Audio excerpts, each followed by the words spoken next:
जरा सोचो, आप अपने हॉट बॉस के साथ एक सुनसान आइलैंड में फंस जाओ। उस आइलैंड में आप आपके बॉस के बॉस हो और आपकी बॉस वो सब करने के लिए तैयार है जो आप हमेशा से उसके साथ करना चाहते हो ताकि वो सरवाइव कर सके। ऐसा ही होता है आज की इस कहानी में। कहानी शुरू होती है एक एम्बर नाम की औरत से जो कि एक अरबपति होती है, लेकिन उसे हमेशा से अपने पैसों पर घमंड रहता है। वो हमेशा से अपने छोटे लोगों को जरा सा भी इज्जत नहीं देती और यही वजह है कि उसकी ज्यादा किसी से बनती नहीं है। एक दिन एम्बर और उसके साथ वाले लोग प्राइवेट जेट से बीच पर जाते हैं, जहाँ वहाँ से ये लोग शिप से कुछ दिन के लिए स्टे करेंगे। अब कैप्टन सभी लोगों से हाथ मिलाता है, उन्हें अच्छे से ग्रीट करता है, लेकिन एम्बर उन्हें ज्यादा भाव नहीं देती और बिना हाथ मिलाए ही अंदर चली जाती है। जैसे कि हम उसका नेचर जानते हैं। उसी दौरान हम माइक नाम के एक आदमी को भी देखते हैं जो इस शिप में क्लीनिंग का काम करता है। वो एम्बर से कुछ खास खुश नहीं था। एम्बर आते ही सबको ऑर्डर देना शुरू कर देती है। अब माइक भी उसके सामान को लेकर पीछे पीछे उसके रूम तक जाता है। अब वापस जा ही रहा होता है, लेकिन तब एम्बर रुक कर कहती है कि क्या इस शिप में जिम है। वो मना करता है, लेकिन कुछ समय बाद वो कार्डियो साइकिल देता है और कहता है कि मैम आप इसे ही इस्तेमाल कर सकती है। अब ये बोर्ड एम्बर को बहुत बुरी लगती है क्योंकि पहली बार उसका मजाक किसी ने उड़ाया था और उस पर बहुत चिल्लाती है, धमकी भी देती है, कहती है कि वो उसे काम से निकलवा देगी। लेकिन माइक उसे कुछ भी नहीं बोलता क्योंकि वो थोड़ा समझदार था। फिर वो शिप से थोड़ी दूर जाते हैं, ड्राइव करते हैं, लेकिन एम्बर नहीं करती है क्योंकि उसे पानी से डर लगता है। वो माइक को वहाँ पर पास बैठने के लिए बोलती है। वापस आने पर सभी लोग वहाँ पर लंच करते हैं, लेकिन यहाँ भी एम्बर के नखरे खत्म नहीं हो रहे होते हैं। वो कहती है कि लंच बहुत ठंडा है, इसे और गर्म करके लेकर आओ, लेकिन चीजें माइक के सर के ऊपर से जा रही थी और इसीलिए वो गुस्से में आता है और जितना भी लंच होता है वो उसके ऊपर फेंक देता है और बाद में उसे भी उठाकर समुद्र में फेंक देता है। लेकिन तभी एक चुटकी बचती है और वो असलियत में आ जाता है। ये सब उसका एक वहम था। अगर उसने कुछ ऐसा किया तो पहले तो उसकी जॉब जाएगी और फिर हो सकता है कि एम्बर उसे बर्बाद भी कर दे। यही कारण है कि वो चुपचाप जाकर अपने दोस्तों को लंच गर्म करने के लिए कहता है। फिर एक दिन शिप में दिक्कत आती है और वो माइक को कहती है कि उसे फिशिंग करने जाना है। माइक उसे कहता है कि ऐसा करना खतरे से खाली नहीं होगा क्योंकि मौसम खराब होते हुए दिख रहा है और ऐसे में बाहर जाना सही नहीं है। लेकिन एम्बर एक नंबर की जिद्दी थी, वो नहीं मानती। वो कहती है कि मुझे एक छोटी सी बोट चाहिए जिसमें हम बैठकर कहीं दूर जाकर फिशिंग कर सकते हैं। फिर माइक एक बोट का इंतजाम करता है जिसे लेकर वो दूर जाने लगते हैं जहाँ पर उन्हें कुछ मछलियाँ मिल सकती हैं। लेकिन उन्हें इस बात का जरा सा भी अंदाजा नहीं होता है कि आने वाले जितने भी दिन होने वाले हैं उनके लिए यादगार हो जाएंगे। अब कुछ देर बाद जब वो लोग वहाँ पर पहुँचते हैं जहाँ पर माइक को लगता है कि वहाँ से फिश पकड़ी जा सकती है, लेकिन यहाँ से एम्बर उसे और आगे जाने को कहती है और फिर से माइक बोट स्टार्ट करता है, लेकिन बोट शुरू होने का नाम नहीं लेती है। कुछ देर बाद माइक को पता चलता है कि इसमें पेट्रोल ही खत्म हो चुका है। अब ये बात जब एम्बर को पता चलती है तो वो और आग बबूला हो जाती है और माइक पर चिल्लाती है क्योंकि इसमें तो माइक की ही गलती थी क्योंकि यार फ्यूल तो चेक करके लाना चाहिए था। लेकिन वो कहता है कि इसमें मेरी कोई गलती नहीं है, इसमें तुम्हारी गलती है। मैंने तुम्हें कहा था पहले ही कि मुझे कुछ सही नहीं लग रहा है, हमें वापस जाना चाहिए, लेकिन तुमने मेरी बात नहीं सुनी और अब यहाँ भुगतो। अब यहाँ पर एम्बर चुप होने का नाम नहीं लेती और माइक चुप हो जाता है और साइड में जाकर बैठ जाता है। कुछ देर बाद एम्बर का गुस्सा शांत होता है और वो उसे बताता है कि हमारे पास अब कोई भी रास्ता नहीं बचा है सिवाय इस शिप में इंतजार करने के, अब जो कि बोट पर पैडल भी नहीं है जिससे कि हम बोट से थोड़ी दूर चलाकर जा सकते हैं। अब वो दोनों फिर से उसी जगह पर बैठ जाते हैं क्योंकि उनके पास अब इंतजार करने के अलावा कोई और चारा नहीं होता है। ऐसे ही करते करते रात हो जाती है और फिर सुबह, लेकिन कोई रास्ता नहीं मिलता। दोनों ऐसे ही बीच समुद्र में अपनी छोटी सी बोट पर बैठे हुए होते हैं। फिर यहाँ पर 3 दिन बीत जाते हैं, लेकिन कोई भी यहाँ पर मौजूद नहीं होता है जो उनकी मदद कर सके। उन्होंने कई दिनों से कुछ भी खाया हुआ नहीं होता है और खाने का सामान जो भी एम्बर लाई हुई होती है वो खत्म हो चुका होता है। लेकिन जैसे जैसे इनके दिन बीत रहे होते हैं इनकी दिक्कतें और बढ़ती जा रही होती है। इसी वजह से एक दिन एम्बर उठती है और माइक पर चिल्लाने लगती है। तभी उसे एक बंदूक मिलती है और देखती है कि वो तो किसी तरह की एक फ्लेयर है। वो चलाने लगती है, लेकिन माइक उसे बताता है कि जो चीज तुम इसे समझ रही हो वो ये है नहीं, लाओ इसे तुम मुझे वापस कर दो। और इसी हाथापाई में गोली चल जाती है और बोट में लग जाती है, जिससे इनकी बोट की धीमे धीमे हवा निकलने लगती है और जिस वजह से इनकी बोट पानी में डूबने लगती है। विलेन की मुसीबत अभी क्या कम थी जो कि एक और आ गई। उसी रात तेज बारिश होती है और तूफान भी आता है। दोनों उस बोट को पकड़कर जैसे तैसे सरवाइव करते हैं और सुबह जैसे ही होती है तो उनकी किस्मत चमक जाती है। वो देखते हैं कि सामने एक आइलैंड होता है और वो दोनों हाथ पैर मारकर वहाँ पहुँच जाते हैं और पहुँचते ही माइक कहता है कि अब एडवेंचर खत्म हुआ। अब एम्बर कहती है कि हाँ, अब तुम्हारा एडवेंचर शुरू होगा जब मेरा लॉयर तुम्हें जेल भेजेगा। लेकिन माइक को पता था कि यहाँ से निकलना अभी भी इतना आसान नहीं है। पहले तो माइक को लगता था कि यहाँ पर कोई होगा। थोड़ी देर बाद छानबीन करने के बाद पता चलता है कि ये एक डेजर्ट आइलैंड में फंस चुके हैं। एम्बर का बुरा बर्ताव देखकर वो उसे वहीं छोड़कर चला जाता है और कहता है कि तुम्हें मुझसे बहुत दिक्कत है, तो आज से हम लोग अपने अपने रास्ते निकल जाते हैं। वही माइक वहाँ पर कुछ हेल्प की चीजें देख रहा होता है जिससे कि उसका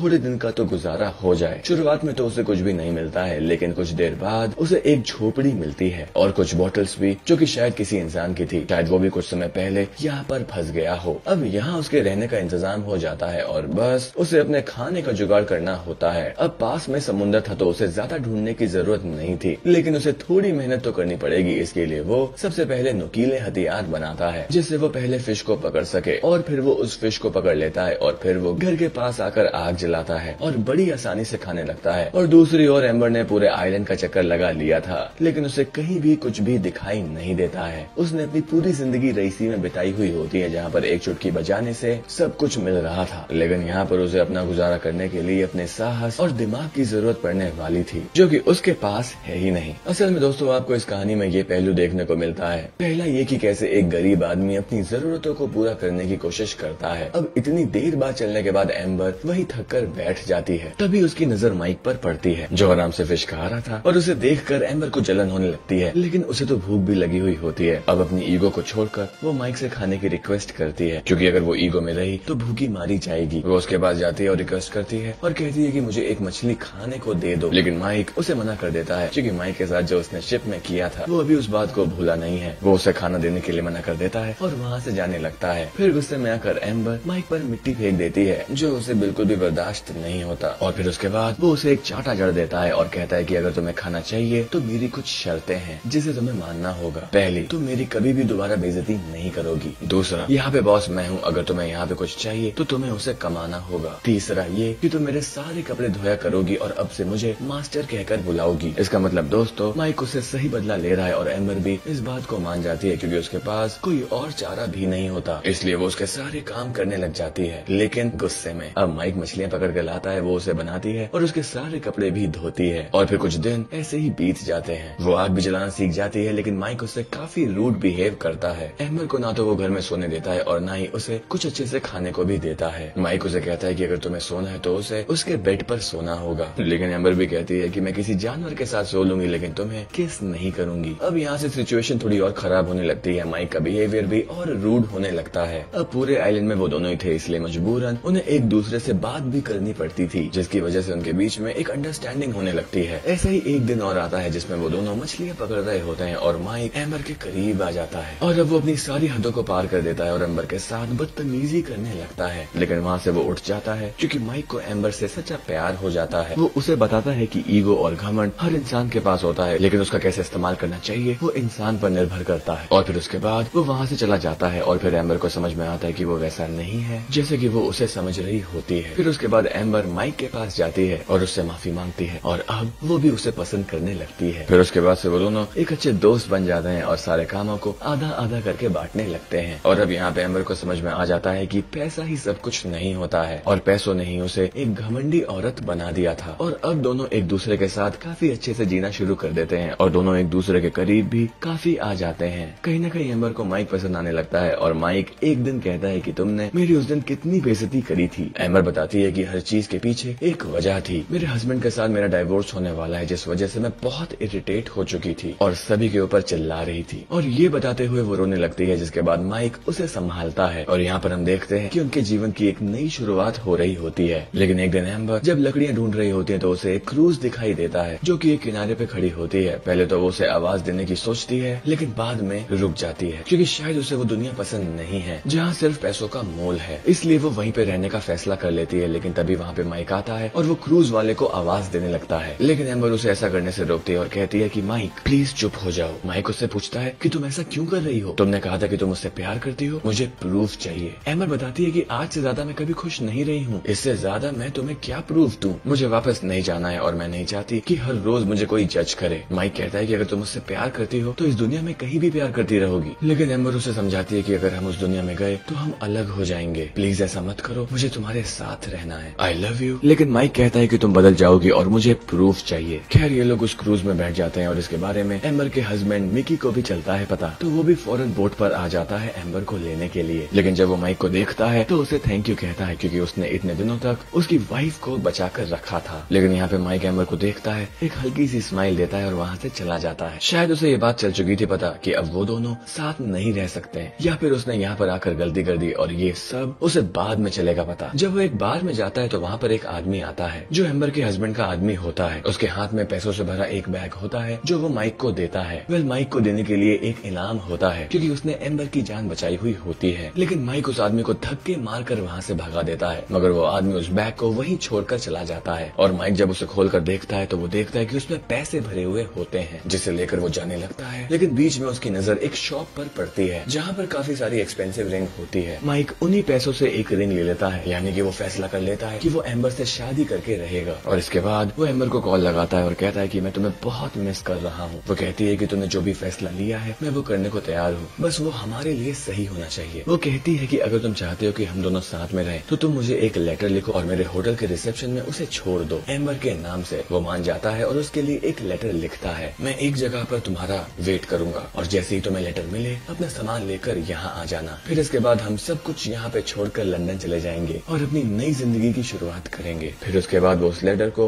रिसेप्शन में छोड़ देता है। हालांकि उसकी किस्मत पहले से ही खराब थी क्योंकि वहाँ पे एम्बर से पहले उसका हस्बैंड वहाँ पे आ जाता है और वो रिसेप्शन में पड़े उस लेटर को देख लेता है और सब कुछ समझ जाता है कि आखिर इतने दिनों तक वहाँ पर क्या चला था। फिर वो उसी समय एम्बर को कहता है, चलो यहाँ से चलो, हमें न्यूयॉर्क जाना है। उसे पता था कि माइक ने उस लेटर को लिखा था, लेकिन वो अभी तक आया क्यों नहीं। इसी सोच में एम्बर डूबी हुई होती है। लेकिन उसके बाद वो चौपर में बैठ जाती है। तभी भागकर एक लड़का आता है, उसके हाथ में एक लेटर होता है जो एम्बर के लिए था। वो जब उस लेटर को खोलती है तो देखती है असल में वो लेटर माइक का होता है, जिसमें लिखा हुआ होता है कि मैं तुमसे कोई प्यार नहीं करता, हमारे बीच जो भी आइलैंड में हुआ वो बस एक टाइम पास था। लेकिन दोस्तों यहाँ पे रुकिए, हम आपको बता दें कि ये वाला लेटर दरअसल माइक ने नहीं बल्कि एम्बर के हस्बैंड ने लिखा हुआ होता है, जो उसने उस लड़के से एम्बर को देने के लिए कहा था, जिससे एम्बर को लगे कि माइक ने उसे कभी प्यार किया ही नहीं और माइक उसे धोखा देना चाहता है। लेकिन एम्बर को यकीन हो जाता है, वो समझ जाती है कि जो भी उस लेटर में लिखा हुआ होता है वो आखिर सच था। वो पूरी तरह से टूट जाती है। लेकिन जहाँ पे दूसरी ओर माइक को चलता है पता कि एम्बर न्यूयॉर्क जाने वाली होती है। उसे ऐसा लगता था कि एम्बर शायद उससे प्यार करती ही नहीं, लेकिन वो उसे एक आखिरी बार देखना चाहता था, इसलिए वो भागते हुए उसके पास जाता है। लेकिन तब तक उसका प्यार और उसकी एम्बर वहाँ से जा चुकी होती है। वो चीखता है, चिल्लाता है, लेकिन एम्बर नहीं रुकती और एम्बर उसकी नजरों से दूर हो जाती है। वो उसकी ओर वही रिंग फेंकता है, लेकिन वो रिंग समुद्र में जाकर गिर जाती है और दोनों की कहानी अधूरी रह जाती है। दोनों दूर हो जाते हैं और इसी सवाल में फंसे रहेंगे कि आखिर उन्होंने ऐसा क्यों किया। इसीलिए कहते हैं कि समय का कोई भरोसा नहीं है, कब वो आपके दुश्मन को आपका हमसफर बना दे और कब आपके चाहने वालों को आपका दुश्मन। दोनों के साथ कुछ ऐसा ही हुआ। उन्होंने ये बात कभी नहीं सोची थी कि उनकी कहानी का अंत ऐसे होगा। तो आपको इनकी कहानी कैसी लगी हमें कमेंट में इसके बारे में जरूर बताइएगा।